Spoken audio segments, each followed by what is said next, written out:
out if you close your eyes.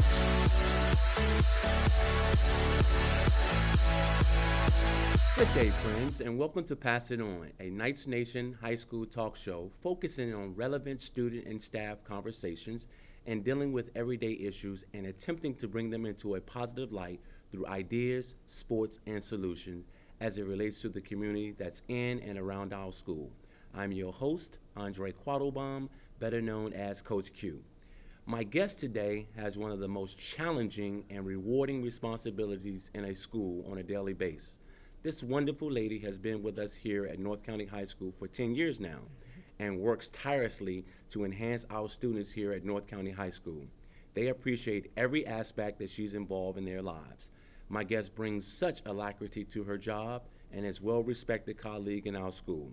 My guest's motto should be, we worry about what a student becomes tomorrow, yet we tend to forget that they are someone today.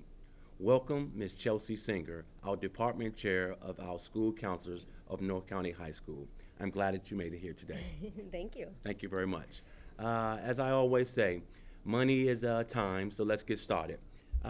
What's the most important job responsibility of a school counselor?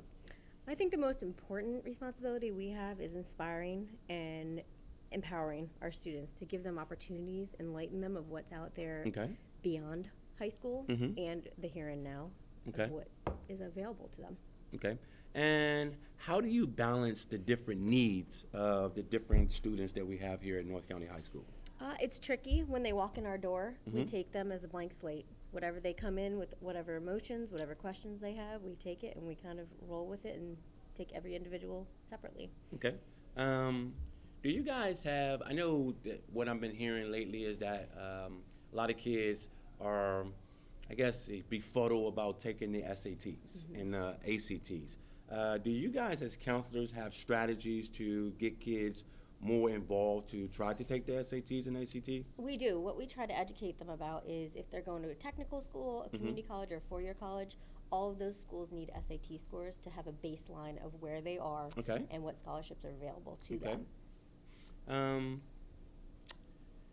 Does the counseling team work with someone directly to get kids involved to, I guess, get scholarships? Because I'm hearing also a lot that kids are not taking full advantages of the scholarships that are available and out there for them.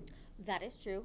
We don't work directly. We indirectly get a lot of resources from the community members, from local businesses like the PTA, the Women's Club of Lithicum, the Elks Club, different local unions will give us scholarships that we then post and distribute to all the seniors. And most of the time it's available to seniors, but a lot of them are available to 9th through 12th. Okay. Why do you think that kids are not taking advantage of the scholarships? Especially if you're going about and you have all these different resources for them. What do you think that they're not missing? Is the information not getting to them, or they're just not applicable towards taking advantage of it? You know, that's a unique question, something I've been struggling with for the past 10 years. We hand deliver the applications to them, so it's not physically getting to them. I think it's the grasping the concept of down the road they're going to have to help pay for scholarship, or help pay for school, help pay for their education, pay for books, and I don't think they realize how important it is that every $250 scholarship they win $1,000, it starts adding up. Absolutely. So it's hard to see the big picture now for their future. How do you measure success from a student?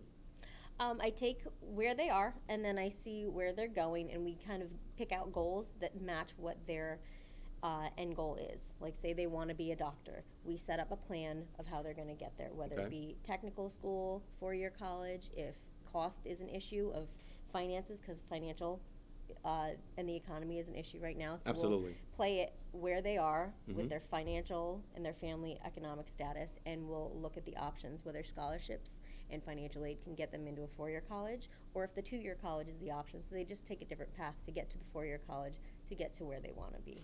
And I would think, because from a counseling standpoint, society has rapidly changed. We've gone from being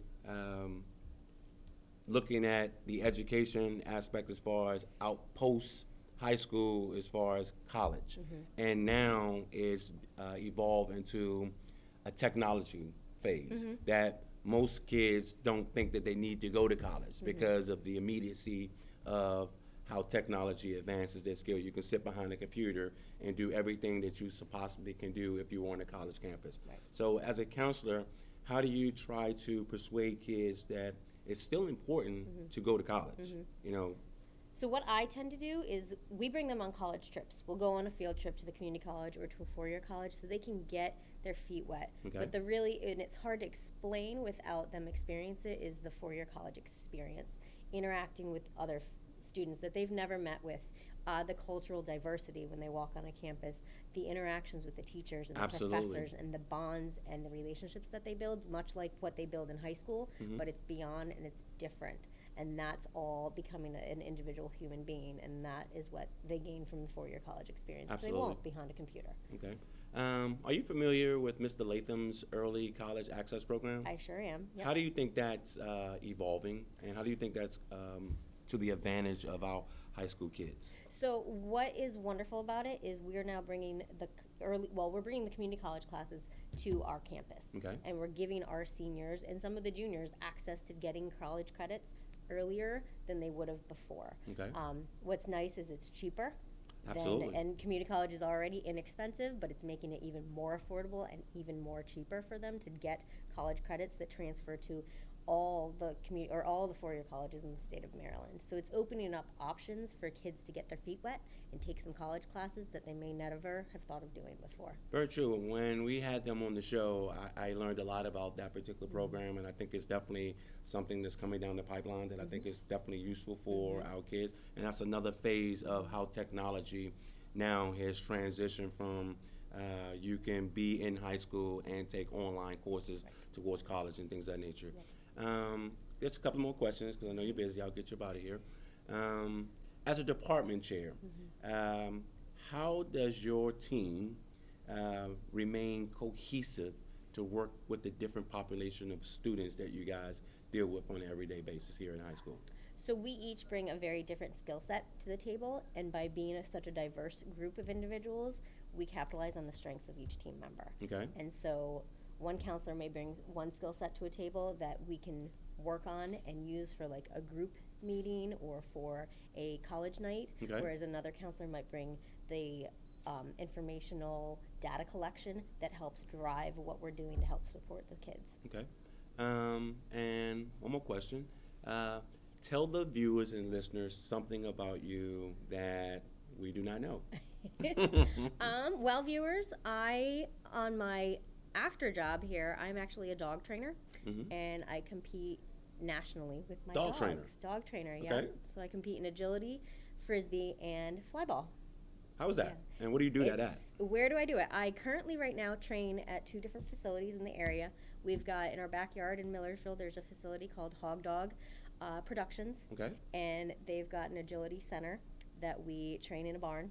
Okay. And I teach everyone else that wants to learn, from kids all the way up to adults, all the way up to grandparents, Okay. how to basically connect with their dogs. It's a lot like counseling. It's building that bond Absolutely. and relationship and really making not only just living with your dog, but doing something fun with your Are these dog. small dogs, big dogs, medium dogs? Every size. I've got Great Danes, German Shepherds, all the way down to little Pomeranians and little Shih Tzus. Ooh, Yep. okay. Yep. And lastly, is there anything else that you want to talk about from the counseling perspective to a student, and what you think is important for them to recognize, be a part of, understand, and develop? That's a heavy question. I think it's important for kids to know that we are always accessible. Even if you don't see us, ask for us. Okay. We want to help you be there and get where you want to be, and be there for them. Okay. We want them to know that every single one of them has the opportunity to access everything they need. Okay. They just need to ask for it if they aren't already doing it. Absolutely. Well, as you can see, ladies and gentlemen and boys and girls, we have a great counselor here at our high school. She's more than willing to help you be able to provide any post-education that you're looking for, how to be able to obtain scholarships. Her name, once again, is Ms. Chelsea Singer, a wonderful department chair here at North County High School. We'd like to thank Ms. Singer for coming on to the show, and if there's anything that, from the counseling perspective, that you want to pass along to the students of North County, always let Pass It On know, and we'll pass that information right along to the students and North County High School. Once again, we'd like to thank you Yes. for coming onto the show. You're a friend of the show. Thank You're you. always welcome. Thank you for having me. We'll be right back, ladies and gentlemen.